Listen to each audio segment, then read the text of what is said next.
Harry Potter और आग का प्याला, अध्याय 35। सत्यद्रव। हैरी धड़ाम से जमीन पर गिर पड़ा। उसका चेहरा घास पर टिक गया, जिसकी खुशबू उसके नाक में भर गई। जब आवागमन कुंजी उसे ला रही थी तो उसने अपनी आंखें बंद कर ली और गिरने के बाद भी नहीं खोली थी। उसे लग रहा था उसकी सारी शक्ति खत्म हो गई है। त्रिकोणीय टूर्नामेंट के कप का ठंडा हैंडल और सैड्रिक का शरीर वो अभी भी कसकर पकड़े हुए था। उसे महसूस हुआ अगर उसने उन दोनों में से किसी को भी छोड़ा तो वो अपने दिमाग के तैरते अंधेरे में खो जाएगा। सदमे और थकान के कारण वो घास की खुशबू सूंघते हुए जमीन पर पड़ा रहा।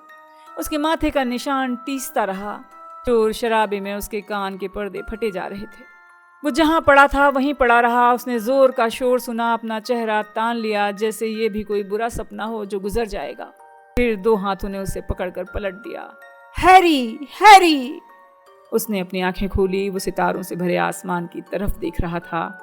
एल्बस डंबलडोर उसके ऊपर झुके हुए थे। लोगों की भीड़ की काली छाया चारों तरफ उसके करीब आ रही थी। हैरी ने महसूस किया लोगों के तेज तेज कदमों के कारण उसके सिर के नीचे की जमीन कांप रही थी।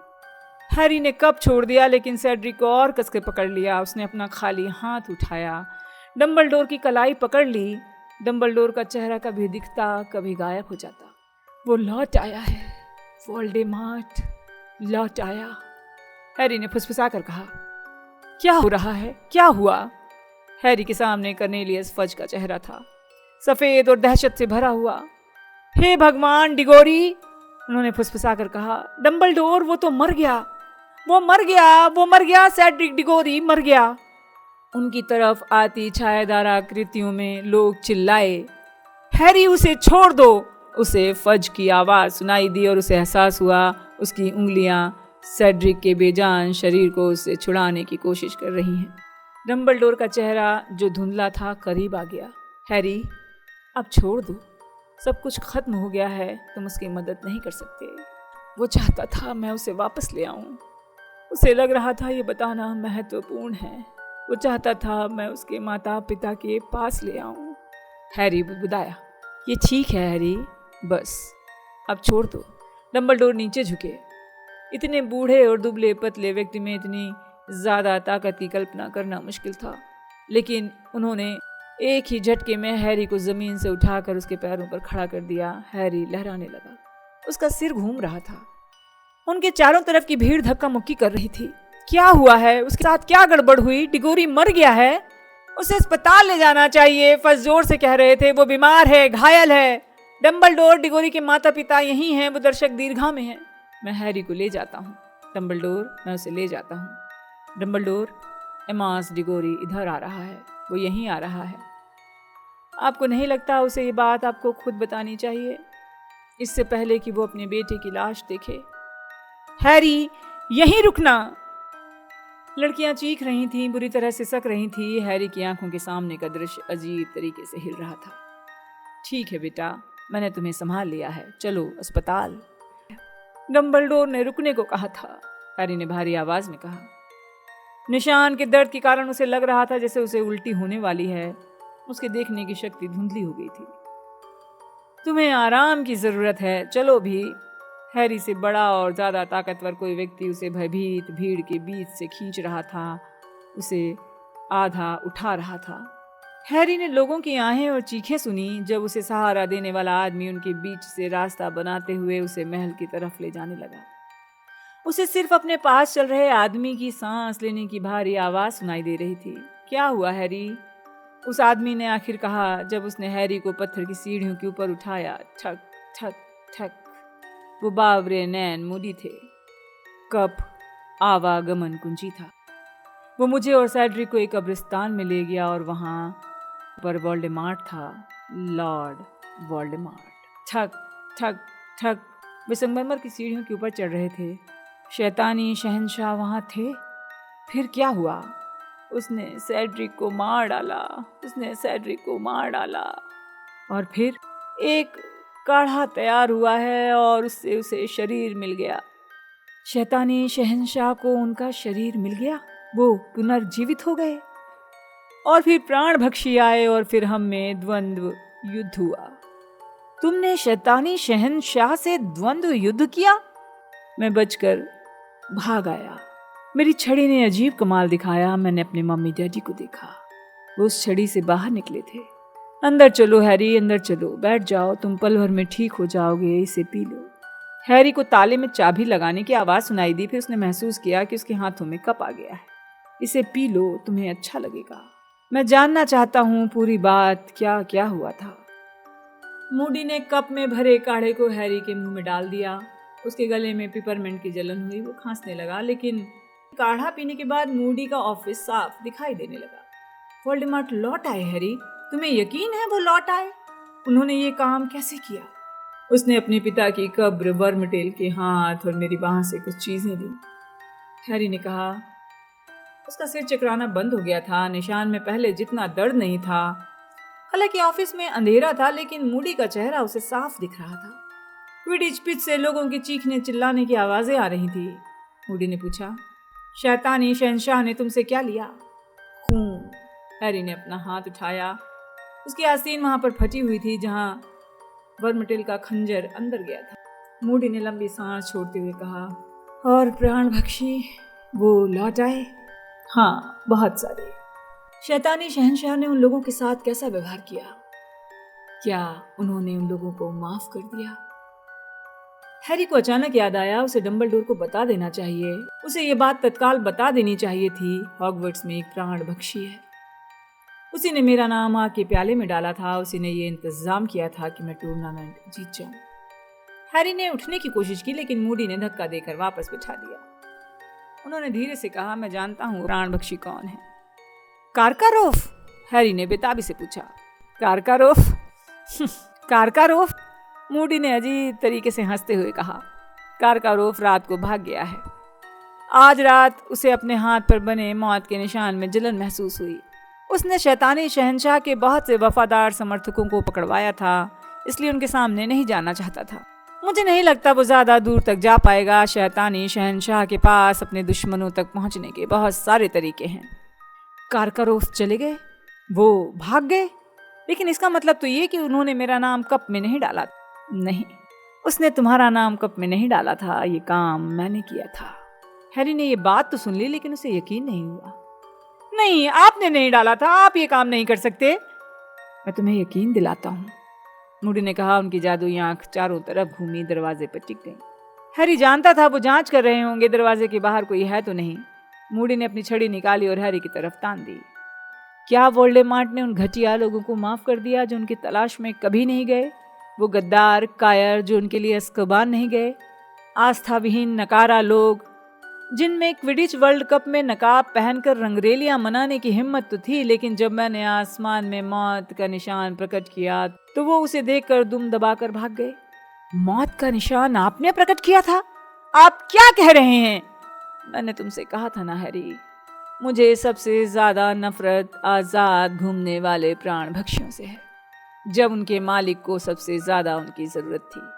मैं उम्मीद कर रहा था मालिक उन्हें सजा देंगे। मैं उम्मीद कर रहा था यातना देंगे। मुझे बताओ कि मालिक ने उन्हें यातना दी थी हैरी? मूडी के चेहरे पर अचानक पागलपन की मुस्कुराहट आ गई। मुझे बताओ कि उन्होंने प्राण भक्षियों से ये कहा था कि सिर्फ मैं ही उनका वफादार हूँ। मैंने हर तरह का जोखिम लिया ताकि मैं हर चीज उन तक पहुंचा सकूं जिन्हें उनकी जरूरत थी। तुम? आप नहीं, आप ये नहीं कर सकते। तो फिर चौथे स्कूल की तरफ से आग के प्याले में तुम्हारा नाम किसने डाला? मैंने। हैग्रिड को किसने उकसाया कि वो तुम्हें ड्रैगन दिखा दे? मैंने। किसने तुम्हें बताया ड्रैगन को हराने का एकमात्र तरीका क्या था? मैंने। मूडी की जादुई आंख अब दरवाजे की बजाय हैरी पर थी। उनका खुला मुंह अब पहले से ज्यादा बुरा दिख रहा था। हैरी, बिना शक पैदा किए मैं इन कामों में तुम्हारी मदद करता रहा। मुझे अपनी पूरी चालाकी का इस्तेमाल करना पड़े ताकि किसी को तुम्हारी सफलता में मेरा हाथ न नजर आए। अगर तुम हर काम में आसानी से सफल हो जाते तो डंबलडोर को शक हो जाता। मैं चाहता था तुम भूल भुलैया में पहुंच जाओ, बाकी प्रतियोगियों से थोड़ा आगे। मैं जानता था मैं उस स्थिति में भी बाकी चैंपियनों को रास्ते से हटाकर तुम्हारा रास्ता साफ कर दूंगा, लेकिन मुझे तुम्हारी मूर्खता से भी निपटना था। दूसरा काम, उस काम में मुझे ये डर लगा कि मैं कामयाब नहीं हो पाऊंगा। मैं तुम पर नजर रख रहा था पॉटर। मैं जानता था तुम अंडे के सुराग को नहीं समझ पाए हो, इसलिए मुझे दूसरा इशारा करना पड़ा। हैरी ने भारी गले से कहा, आपने नहीं, सेड्रिक ने मुझे बताया था। और सेड्रिक को किसने बताया था कि उसे अपने अंडे को पानी के नीचे खोलना है? मैंने बताया था। मुझे यकीन था वो तुम्हें ये बात बता देगा। शरीफ लोगों को धोखा देना कितना आसान होता है पॉटर। मुझे यकीन था कि चूंकि तुमने उसे ड्रैगन के बारे में बताया था, इसलिए वो तुम्हारा एहसान उतारने के लिए तुम्हें अंडे के सुराग को समझने का तरीका बता देगा, और उसने ऐसा ही किया। लेकिन फिर भी पॉटर, फिर भी तुम्हारे हारने की संभावना थी। मैं हर समय देख रहा था लाइब्रेरी में घंटों की पढ़ाई। क्या तुम्हें एहसास नहीं था जिस पुस्तक की तुम्हें ज़रूरत थी वो तुम्हारे कमरे में पहले ही मौजूद थी? मैंने उसे वहाँ बहुत पहले ही पहुँचा दिया था। मैंने वो पुस्तक लॉन्ग बॉटम नाम के लड़के को दी थी। क्या तुम्हें याद नहीं? जादुई भूमध्य सागरीय जल पौधे और उनके गुण। वो पुस्तक तुम्हें गिलवर्धक पौधे के बारे में बता देती। मुझे उम्मीद थी तुम सबसे मदद मांगोगे। लॉन्ग बॉटम तुम्हें एक पल में बता देता, लेकिन तुमने ऐसा नहीं किया। ऐसा नहीं किया। तुम्हारा घमंड और तुम्हारी आत्मनिर्भरता मिलकर मेरा सारा खेल चौपट कर सकते थे। तो मैं क्या कर सकता था? मुझे किसी और मासूम स्रोत से तुम तक जानकारी पहुंचानी थी। तुमने मुझे यूल डांस में बताया था कि डॉबी नाम के घरेलू जिन्न ने तुम्हें क्रिसमस का तोहफा दिया है। मैंने अपने दुशाले धोने के लिए देने के बहाने उस घरेलू जिन्न को स्टाफ रूम में बुलवाया। उसके सामने प्रोफेसर मैकगोनागल से उन बंधकों की बात छेड़ी जिन्हें ले जाया गया था। मैंने उसके सामने प्रोफेसर मैकगोनागल से जानबूझकर पूछा कि क्या पॉटर के मन में गिलवर्धक पौधे के इस्तेमाल का विचार आएगा। और तुम्हारा जिन्न दोस्त सीधे स्नैप की अलमारी तक गया, वहां से गिलवर्धक पौधे को चुराकर तुम्हारे तक पहुंचा दिया। मूडी की छड़ी अब भी हैरी के सीने पर थी। उनके पीछे दीवार पर लगे शत्रु दर्पण में धुंधली आकृतियां मंडरा रही थीं। पॉटर, तुम झील में इतनी देर रहे, लेकिन किस्मत से डंबलडोर ने तुम्हारी मूर्खता को तुम्हारी महानता मान लिया और तुम्हें अच्छे नंबर दिए। तब जाकर मैंने खुलकर सांस ली। जाहिर है आज रात को भूल भुलैया के काम में तुम्हारे सामने कम बाधाएं आईं, इसलिए क्योंकि मैं चारों तरफ पहरा दे रहा था। मैं अपनी जादुई आंख से बागड़ के दीवार के पार देख सकता था और तुम्हारे रास्ते की बाधाओं को शाप से हटा सकता था। जब फ्लर डेलाकोर पास से गुजरी तो मैंने उसे स्तब्ध कर दिया। मैंने क्रम को सम्मोहन शाप दे दिया ताकि वो डिगोरी को खत्म कर दे और कब तक पहुंचने का तुम्हारा रास्ता साफ हो जाए। हैरी मूडी को घूरने लगा। उसे समझ नहीं आ रहा था ये कैसे हो सकता था। डंबलडोर के दोस्त, मशहूर औरर जिन्होंने इतने सारे प्राण भक्षियों को पकड़ा था। शत्रु दर्पण की धुंधली आकृतियां साफ हो रही थी। हैरी को मूडी के पीछे 3 लोगों की आकृतियां करीब आती दिखाई दी, लेकिन मूडी उन्हें नहीं देख पा रहे थे। उनकी जादुई आंख तो हैरी पर टिकी थी। पॉटर, शैतानी शहंशाह तुम्हें नहीं मार पाए, जबकि ऐसा करने की उनकी बहुत प्रबल इच्छा थी। जरा सोचो तो सही, जब उन्हें पता चलेगा कि मैंने उनका ये काम कर दिया है तो वो मुझे कितना इनाम देंगे। मैंने तुम्हें उन तक पहुंचाया। उन्हें पुनर्जीवित होने के लिए तुम्हारी सबसे ज़्यादा ज़रूरत थी और फिर मैंने तुम्हें मार भी डाला। मुझे बाकी सभी प्राण भक्षियों से ज़्यादा सम्मान मिलेगा। वो मुझे बेटे से भी ज़्यादा करीब जगह देंगे। मूडी की सामान्य आंख बाहर निकल पड़ी और जादुई आंख हैरी पर टिकी हुई थी। दरवाज़ा बंद था और हैरी जानता था कि वो समय रहते अपनी छड़ी तक नहीं पहुंच पाएगा। शैतानी शहंशाह और मैं, मूडी ने कहा, जो पूरी तरह से पागल दिख रहे थे। हम दोनों में काफ़ी समानताएं हैं। हम दोनों के ही पिता बहुत निराशाजनक थे, निश्चित रूप से बहुत ही निराशाजनक। हम दोनों को ही अपने पिता के नाम का बोझ उठाकर अपमानित होना पड़ा। हम दोनों को ही अपने पिताओं को मारने में सुख मिला। तुम पागल हो, हैरी ने कहा। वो खुद को नहीं रोक पाया। पागल और मैं, मूडी ने कहा। उनकी आवाज बहुत ऊंची हो गई। हम देखते हैं कौन पागल है। अब शैतानी शहंशाह लौट आया है और मैं उनके साथ हूँ। हैरी पॉटर, तुम उन्हें नहीं हरा पाए और मैं तुम्हें हराता हूँ। मूडी ने अपनी छड़ी उठाई, अपना मुंह खोला। हैरी ने अपना हाथ अपने दुशाले में डाला। स्तब्ध हो, चौंधियाती लाल रोशनी हुई और मूडी के ऑफिस का दरवाजा धमाके के साथ टूट गया। मूडी ऑफिस के फर्श पर पीछे की तरफ गिर पड़े। हैरी अब भी उसी जगह देख रहा था जहां मूडी का चेहरा था। उसने देखा कि शत्रु दर्पण में से अल्बस डंबलडोर, प्रोफेसर स्नैप और प्रोफेसर मैकगॉनिकल उसे देख रहे थे।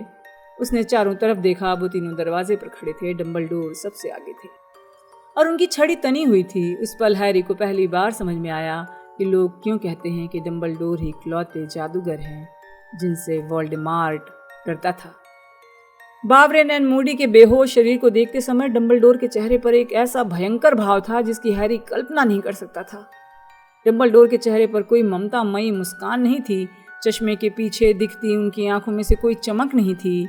इसके बजाय उनके बूढ़े चेहरे की हर लकीर में एक आवेश था।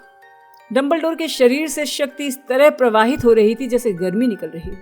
डंबलडोर ऑफिस में अंदर आ गए। मूडी के बेहोश शरीर के नीचे अपना पैर रखा और उन्हें पलट दिया ताकि उनका चेहरा दिख सके। स्नैप उनके पीछे आए, शत्रु दर्पण में देखने लगे जहां उनका गुस्से से भरा चेहरा अब भी दिख रहा था।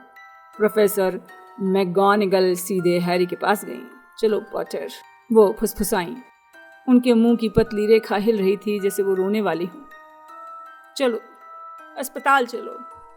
नहीं, डंबलडोर ने तीखी आवाज में कहा। डंबलडोर, उसे अस्पताल जाना चाहिए। उसकी हालत तो देखिए। आज रात उसने काफी मुश्किल झेली है। मिनर्वा, वो यहीं रुकेगा क्योंकि उसे ये सब समझने की जरूरत है। समझना स्वीकार करने की दिशा में पहला कदम है। सिर्फ स्वीकार करने के बाद ही कोई चीज सुधर सकती है। उसे ये जानने की जरूरत है आज रात उसने जो सहन किया है वो किसके कारण और क्यों किया है। मूडी, हैरी ने कहा। उसे भरोसा नहीं हो रहा था। ये मूडी कैसे हो सकते हैं? ये अलास्टर मूडी नहीं है, डंबलडोर ने धीरे से कहा। असली मूडी आज रात की घटना के बाद तुम्हें कभी मेरे सामने से नहीं हटाता। वो जिस पल तुम्हें ले गया मैं समझ गया और पीछे आ गया। सेवरस, तुम अपने पास रखा सबसे सशक्त सत्य द्रव लेकर आओ और इसके बाद तुम किचन में जाकर विंकी नाम की घरेलू जिन को बुला लाओ। मिनर्वा, तुम हैग्रिड के घर जाओ। वहां तुम्हें कद्दू के बगीचे में एक बड़ा काला कुत्ता बैठा मिलेगा। उस कुत्ते को मेरे ऑफिस में पहुंचाना और उसे बताना मैं कुछ समय बाद उससे वहीं पर मिलूंगा। इसके बाद तुम लौट आना। अगर स्नैप या मैकगॉनिकल को इन निर्देशों में कोई बात अजीब लगी भी हो तो उन्होंने अपनी उलझन को प्रकट नहीं किया। दोनों ही तत्काल मुड़े ऑफिस से चले गए। डंबलडोर 7 तालों वाले संदूक की तरफ बढ़े। उन्होंने सबसे पहले ताले में चाबी लगाकर उसे खोला। संदूक में मंत्रों की पुस्तक का ढेर रखा था। डंबलडोर ने संदूक बंद कर दिया। फिर दूसरे ताले में चाबी लगाकर संदूक खोला। अब मंत्रों की पुस्तकें गायब हो चुकी थी। पुस्तकों की बजाय बहुत सी चीजें पड़ी थी। टूटे हुए मुखबिर यंत्र, चर्मपत्र, कलम, एक अदृश्य चोगा। हैरी ने हैरानी से देखा जब डंबलडोर ने तालों में चौथी, 5वीं और 6ठी चाबी लगाई। हर बार संदूक में नया सामान दिखा। जैसे ही उन्होंने ताले में 7वीं चाबी लगाकर ढक्कन खोला, हैरानी के मारे हैरी की चीख निकल गई। वहां पर एक तरह का गड्ढा था। ये भूमिगत कमरे जैसा था। उसमें 10 फुट नीचे कोई लेटा हुआ था। वो गहरी नींद में सो रहा था। काफी दुबला पतला दिख रहा था। वो और कोई नहीं बल्कि असली बावरेन मूडी थे। उनका लकड़ी वाला पैर गायब था। उनकी जादुई आंख का कोटर पलकों के नीचे खाली था। हैरी ने कभी संदूक में सोते मूडी को हैरानी से देखा तो कभी ऑफिस के फर्श पर पड़े अचेत मूडी को सदमे से घूरा। डंबलडोर संदूक में उतरकर सो रहे मूडी के पास पहुंच गए। जांच करने के लिए झुके। उसे स्तब्ध किया गया है। उसे सम्मोहन शाप से नियंत्रित किया जा रहा है। वो बहुत कमजोर है। जाहिर है उसे जिंदा रखना जरूरी था। हैरी, नकली मूडी का चोगा उतार दो। अलास्टर को ठंड लग रही होगी। मैडम पॉम्फ्री को उसकी देखभाल करनी होगी, लेकिन उसे तत्काल कोई खतरा नहीं है। हैरी ने उनके आदेशों का पालन किया। डंबलडोर ने मूडी पर चोगा डाल दिया। संदूक से बाहर आ गए और फिर उन्होंने डेस्क पर रखे थर्मस को उठाया। ढक्कन खोलकर उसे उल्टा कर दिया। ऑफिस के फर्श पर एक गाढ़ा द्रव गिर गया। हैरी, भेस बदल काढ़ा, डंबलडोर ने कहा। तुमने देखा कितना आसान और बेहतरीन तरीका था, क्योंकि मूडी कभी अपने थर्मस के अलावा किसी और चीज से नहीं पीता था। सभी लोग उसकी इस आदत के बारे में जानते थे। जाहिर है काढ़ा बनाने के लिए उस बहरूपिये को असली मूडी को आसपास रखने की जरूरत थी। तुमने उसके बाल देखे? डम्बलडोर ने संदूक वाले मूडी की तरफ देखा। बहरूपिया उन्हें पूरे साल काटता रहा, लेकिन मुझे लगता है आज रात के रोमांच में नकली मूडी शायद भेस बदल काढ़े को उतनी बार पीना भूल गया होगा जितनी बार उसे पीना चाहिए था हर घंटे। डम्बलडोर ने डेस्क की कुर्सी खींची, उस पर बैठ गए। उनकी आंखें फर्श पर पड़े बेहोश मूडी पर टिकी थी। फिर हैरी की आंखों के सामने फर्श पर पड़े आदमी का चेहरा बदलने लगा। निशान गायब होने लगे, चमड़ी चिकनी होने लगी, टूटी फूटी नाक साबुत होने लगी, सिकुड़ने लगी। अचानक एक जोरदार खट की आवाज के साथ लकड़ी का पैर नीचे गिर गया और सामान्य पैर आ गया। अगले ही पल आदमी के चेहरे से जादुई आंख निकलकर बाहर गिर गई और उसकी जगह एक असली आंख आ गई। हैरी ने देखा उसके सामने एक पीले और थोड़े चकत्तेदार चेहरे वाला आदमी पड़ा था जिसके बाल सुंदर थे। हैरी जानता था वो कौन है। उसने उसे डम्बलडोर के स्मृति पात्र में देखा था। उसने देखा था दंपिशाच उसे अदालत से ले जा रहे थे। उसने देखा था वो मिस्टर क्राउच को ये यकीन दिलाने की कोशिश कर रहा था कि वो बेकसूर है, लेकिन अब उसकी आंखों के चारों तरफ झुर्रियां थीं। उसकी उम्र ज्यादा लग रही थी। बाहर गलियारे में तेज तेज कदमों की आवाज सुनाई दी। स्नैप विंकी को लेकर लौट आए थे। प्रोफेसर मैकगोनागल भी ठीक पीछे थी। क्राउच, स्नैप ने कहा और दरवाजे पर टिटक गए। बार्टी क्राउच, हे भगवान, प्रोफेसर मैकगोनागल ने कहा। वो रुक कर फर्श पर पड़े आदमी को घूरती रही। गंदे और अस्त व्यस्त हुलिये वाली विंकी स्नैप के पैरों के पास से देखने लगी। उसका मुंह खुला रह गया। वो जोर से चीखी, मास्टर बार्टी, आप यहाँ क्या कर रहे हैं? वो छलांग लगाकर उस युवक के सीने पर गिर पड़ी। आपने उसे मार डाला, आपने मेरे मालिक के बेटे को मार डाला। हमने उसे बस स्तब्ध किया है विंकी, दूर हट जाओ। सेवरस, तुम काढ़ा लेकर आए? इसने अपने डम्बलडोर को पारदर्शी द्रव की एक छोटी शीशी दी। ये वही सत्य द्रव था जिसका इस्तेमाल करने की धमकी उन्होंने हैरी को क्लास में दी थी। डम्बलडोर उठकर खड़े हुए, फर्श पर पड़े आदमी के ऊपर झुके और उसे शत्रु दर्पण के नीचे वाली दीवार से टिकाकर बिछा दिया। शत्रु दर्पण में अब भी डम्बलडोर, स्नैप और मैकगोनागल के प्रतिबिंब उन सभी को गुस्से से घूर रहे थे। विंकी अपने घुटनों के बल बैठी बैठी कांप रही थी। उसने अपने हाथ चेहरे पर रख लिए। डम्बलडोर ने उस आदमी का मुंह खोला और उसमें सत्य द्रव की 3 बूंदें टपका दी। अपनी छड़ी उसके सीने की तरफ करते हुए कहा, सजीवो। क्राउच के बेटे ने आंखें खोल दी। डम्बलडोर ने धीरे से पूछा, तुम्हें मेरी आवाज सुनाई दे रही है? उस आदमी ने पलकें झपकाई, बुदबुदा कर कहा, हाँ। डम्बलडोर धीरे से बोले, अब तुम हमें ये बताओ, तुम यहाँ कैसे पहुंचे?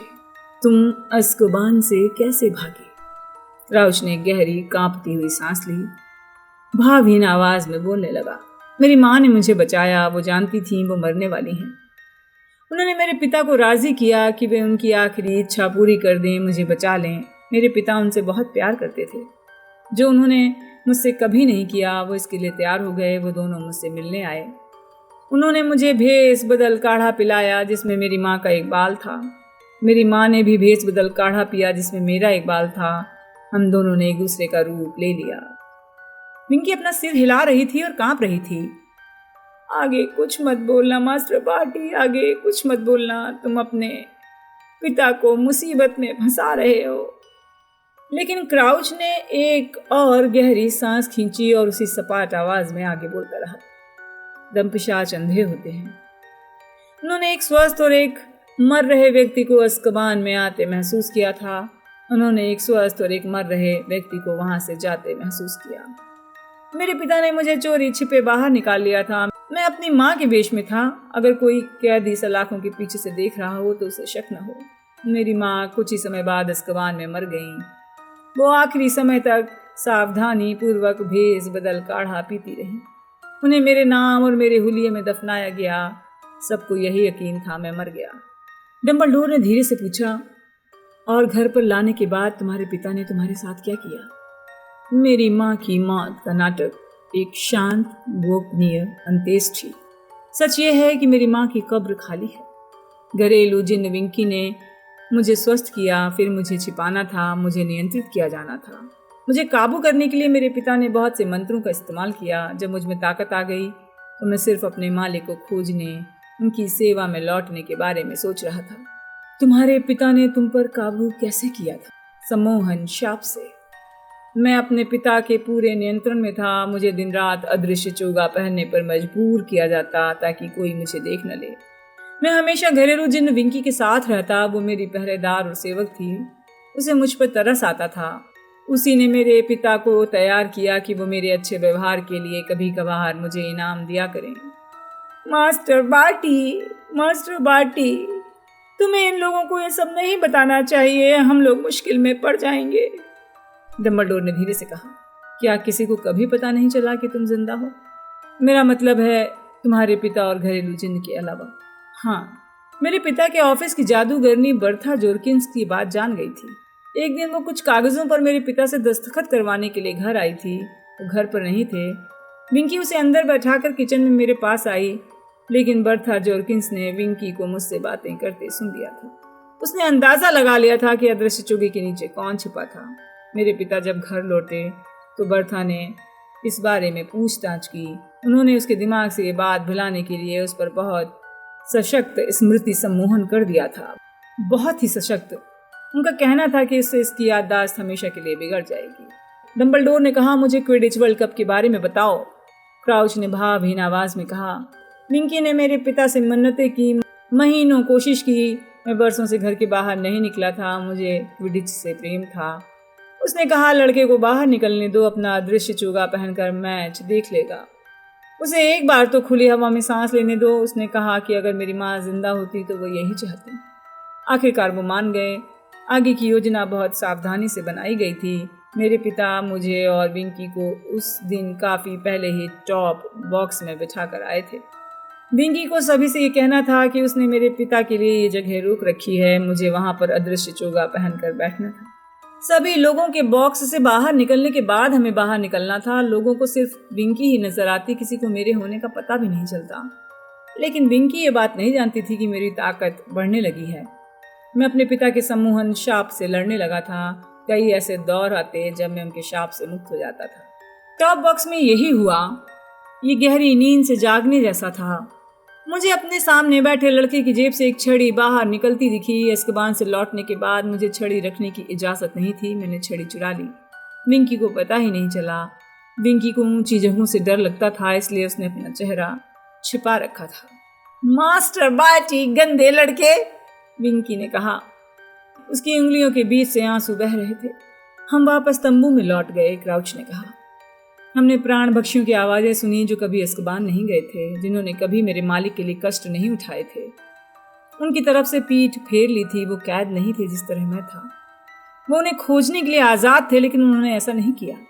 मेरा दिमाग अब इतना स्पष्ट था जितना कई सालों में पहली बार हुआ। मैं नाराज था। मेरे पास छड़ी थी। मैं मालिक से गद्दारी करने के लिए उन पर हमला करना चाहता था। मेरे पिता तंबू से बाहर चले गए। वो मगलुओं को उनसे छुड़ाने गए थे। विंकी मुझे इतना नाराज देखकर घबरा गई। उसने अपनी नस्ल के जादू का इस्तेमाल करके मुझे अपने साथ बांध लिया। वो मुझे तंबू से बाहर निकालकर जंगल में ले गई ताकि मैं प्राण भक्षियों से दूर रहूं। मैंने उसे रोकने की कोशिश की।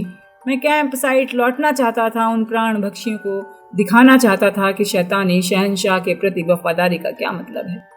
मैं उनकी गद्दारी के लिए उन्हें सजा देना चाहता था। चुराई हुई छड़ी का इस्तेमाल करके मैंने आसमान में मौत का निशान उत्पन्न कर दिया। फिर मंत्रालय के जादूगर वहां आ गए।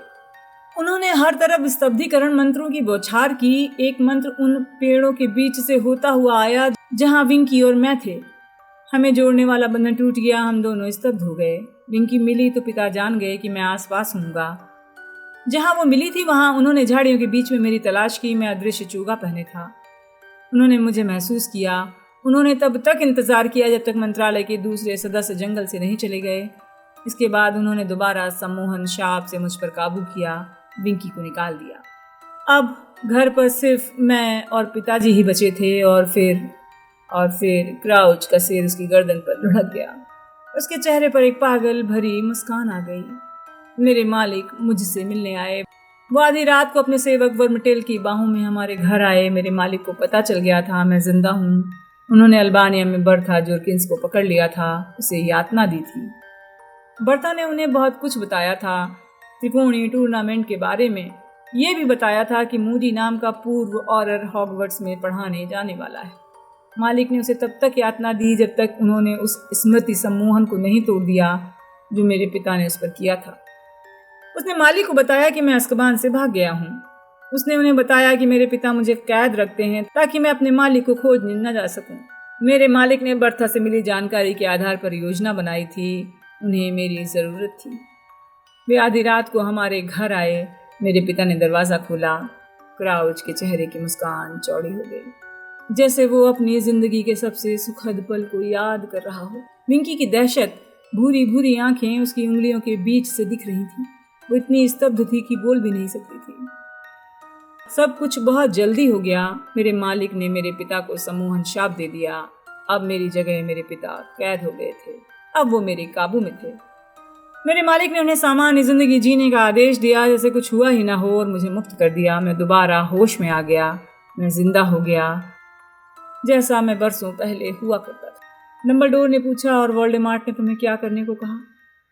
उन्होंने मुझसे कहा कि उन्हें हॉगवर्ट्स में अपना एक वफादार सेवक भेजना है, एक ऐसा सेवक जो त्रिकोणीय टूर्नामेंट में हैरी पॉटर का मार्गदर्शन करे, लेकिन किसी को उस पर शक न हो। एक ऐसा सेवक जो हैरी पॉटर पर नजर रखे, जो सुनिश्चित करे कि हैरी पॉटर त्रिकोणीय टूर्नामेंट के कप तक सबसे पहले पहुंचे, जो उस कप को आवागमन कुंजी में बदल दे ताकि उसे सबसे पहले छूने वाला व्यक्ति यानी हैरी पॉटर मेरे मालिक तक पहुंच जाए। लेकिन सबसे पहले तुम्हें आलेस्टर मूडी की जरूरत थी, डंबलडोर ने कहा। उनकी नीली आंखें जल रही थी, हालांकि आवाज शांत थी। ये काम वर्मिटल और मैंने किया। हमने पहले ही भेष बदल काढ़ा बना लिया। हम उसके मकान तक गए। मूडी ने संघर्ष किया। काफी शोर शराबा हुआ। समय रहते हमने उस पर काबू कर लिया, उसी के जादुई बक्से में बंद कर दिया। फिर हमने कुछ बाल तोड़कर काढ़े में डाले। मैंने काढ़ा पी लिया और मैं मूडी का हम शक्ल बन गया। मैं आर्थर वीजली का सामना करने के लिए तैयार था जब वो मगलों की याददाश्त मिटाने के लिए आया, जिसने शोर सुना था। अहाते में चारों तरफ कूड़ेदान मैंने ही फेंके थे। मैंने आर्थर वीजली को बताया कि मैंने अपने अहाते में घुसपैठियों की आवाज़ सुनी थी। फिर मैंने मूडी के कपड़े और शैतानी जादू को खोजने वाले यंत्र उठाए और हॉगवर्ट्स आ गया। मैंने उसे सम्मोहन शाप में जिंदा रखा। मैं उससे सवाल पूछना चाहता था। मैं उसके अतीत के बारे में जानना चाहता था, उसकी आदतें सीखना चाहता था ताकि डंबलडोर को धोखा दे सकूं। भेष बदल काढ़ा बनाने के लिए मुझे उसके बालों की जरूरत थी। बाकी का सामान आसानी से मिल गया। मैंने स्नैप के ऑफिस से सांप की कींचुली चुरा ली।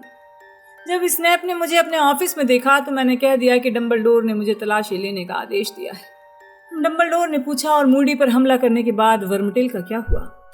वर्मिटल मेरे पिता के घर में मेरे मालिक के पास उनकी देखभाल करने के लिए लौट गया। मेरे पिता पर नजर रखने लगा।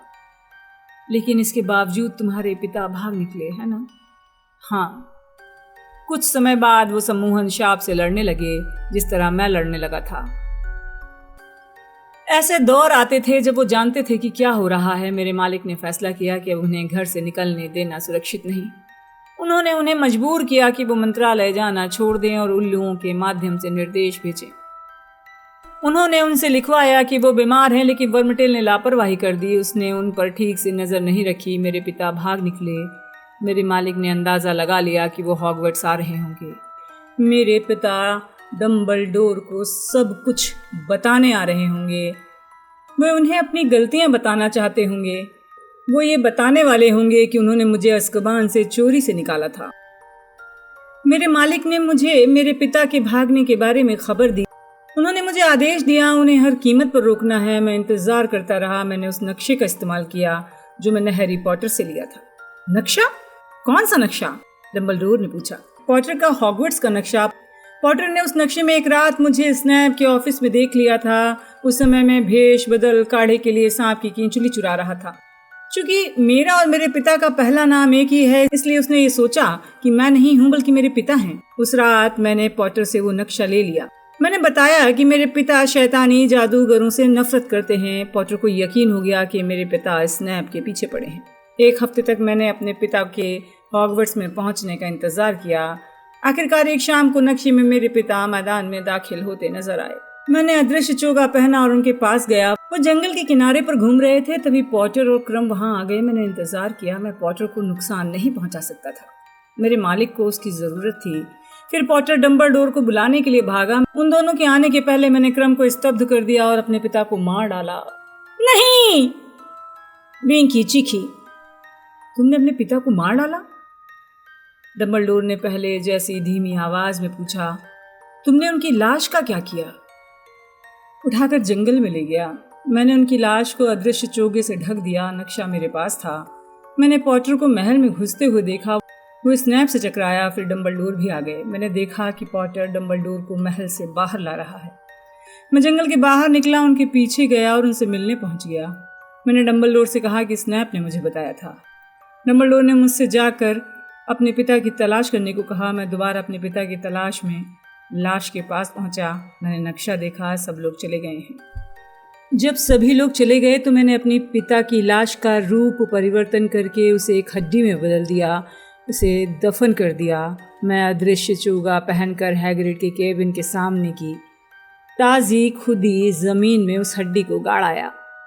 अब वहाँ पर खामोशी छाई हुई थी, सिर्फ विंकी की सुबकियाँ सुनाई दे रही थी। फिर डंबलडोर ने कहा, और आज रात? बार्टी क्राउच ने फुसफुसा कर कहा, मैंने डिनर के पहले ये प्रस्ताव रखा कि मैं त्रिकोणीय टूर्नामेंट के कप को भूल भुलैया में रख आता हूँ। मैंने उसे आवागमन कुंजी में बदल दिया। मेरे मालिक की योजना कामयाब हो गई। वो पुनर्जीवित हो गए। अब वो मेरा इतना सम्मान करेंगे कि जादूगरों ने सपने में भी नहीं सोचा होगा। उसके चेहरे पर दोबारा पागलपन भरी मुस्कान आ गई। उसका सिर उसके कंधे पर गिर गया। विंकी इसकी बगल में बैठकर सुबकती और रोती रही।